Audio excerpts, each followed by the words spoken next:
अस्सलाम वालेकुम, मैं हूं इरफान इम्तियाज और आप देख रहे हैं विजन पॉइंट।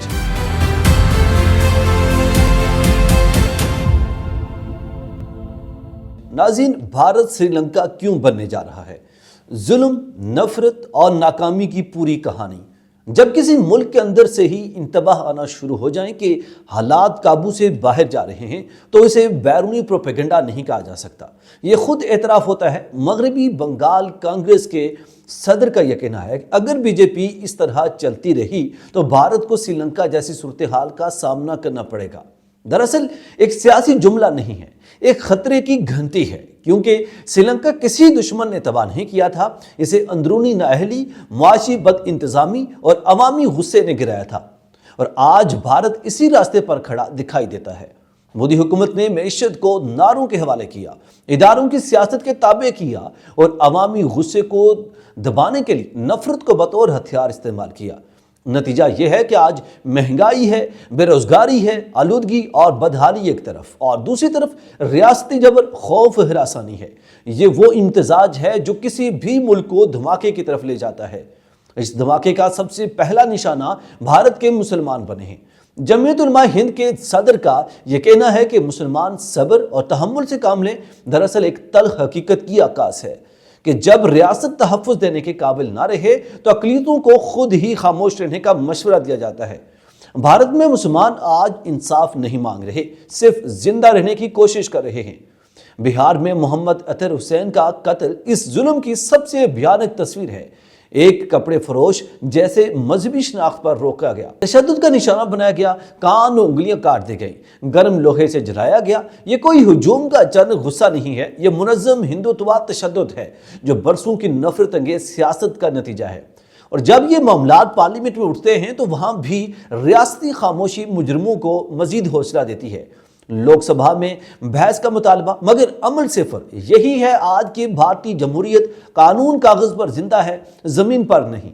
नफरत सिर्फ सड़कों तक महदूद नहीं रही, अब इबादत गाहें और निजी घर भी महफूज नहीं है। उत्तराखंड में मुसलमानों को अपने घरों में नमाज पढ़ने से रोकना इस बात का सबूत है कि अब मजहबी आज़ादी भी रियासत की मर्जी से मशरूत हो चुकी है। कोई कानून नहीं, कोई आईनी जवाज नहीं, सिर्फ खौफ, सिर्फ धुंस। जब अंदरूनी महाज पर नाकामी हो तो रियासती अक्सर अस्करी शोर मचाते हैं, जबकि इसीलिए एक तरफ तो बिहार, कश्मीर और उत्तराखंड में जुल्म जारी है और दूसरी तरफ भारतीय फौज की मशकों का तमाशा। चित्रकोट, कनारकोर, सहराई जंग की तैयारियों के दावे, ये सब दरअसल ताकत का इजहार नहीं है, बल्कि दाखिली कमजोरी को छुपाने की एक कोशिश है।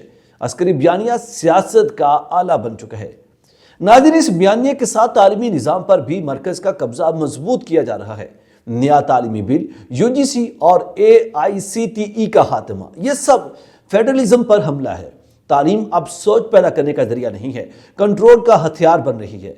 जब रियासत सोच पर काबिज हो जाए और सवाल पूछना जुर्म बन जाता है तो दूसरी तरफ आवाम जहरीली फजा में सांस ले रहे हैं, मगर हुकूमत जिम्मेदारी कबूल करने के बजाय इल्ज़ाम दर इल्ज़ाम डाल रही है। नाज़रीन, आलूदगी जानलेवा सतह पर है, मगर सियासी तरजीहात कहीं और हैं।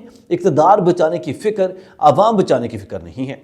इक़्तिदार बचाने के लिए बीजेपी अपने सियासी फार्मूलों पर गौर कर रही है, जैसा कि योगेंद्र यादव ने निशानदेही की कि सख्त पॉलिसियाँ, मजीद दबाव और जमहूरी गुंजाइशों को महदूद करने का इम्कान। ये सब इस बात की इलामत है कि हुकूमत अवामी फैसले से खौफज़दा है। इसी खौफ में तारीख को भी मसख किया जा रहा है। योगी आदित्यनाथ का कश्मीर को नहरों से जोड़ना, तकसीम का इल्ज़ाम मुसलमानों और कांग्रेस पर डालना, ये सब सच नहीं है, सियासत है। एक ऐसी सियासत जो नफरत बेच का नाकामी छुपाना चाहती है। हर नाकामी का इल्ज़ाम पाकिस्तान पर डालना भी इसी सिलसिले की कड़ी है। चाहे सिडनी का वाक़या हो या दाखिली हमले, पाकिस्तान मुखालिफ बयानिया फौरी तौर पर फाल कर दिया जाता है। मकसद वाज़ेह है, आवाम को असल सवालात पूछने से रोकना। नाज़रीन, इसी दौरान नीतीश कुमार का मुसलमान खातून डॉक्टर के बुर्के को ज़बरदस्ती हटाना और वहाँ मौजूद लोगों का मुस्कुराना, ये एक फ़र्द का अमल नहीं है, एक निज़ाम की जहनीत है। जब रियासती शख्सियात खुद हया और वक़ार पामाल करे तो सड़क पर मौजूद हुजूम क्यों रुकेगा? यही वो मजबूरी तस्वीर है जो भारत को श्रीलंका के रास्ते पर ले जा रही है। मुआशी दबाव, समाजी नफरत, रियासती जबर, सियासी बदउनवानी और अवामी गुस्सा। سری لنکا میں بھی سب کچھ اچانک نہیں ہوا تھا. پہلے خبرداریاں آئیں، پھر احتجاج، پھر نظام بیٹھ گیا. بھارت میں بھی وارننگز آ چکی ہیں. اب سوال صرف یہ ہے کہ کیا اقتدار کے نشے میں یہ آوازیں سنی جائیں گی یا تاریخ خود دہرا دی جائے گی؟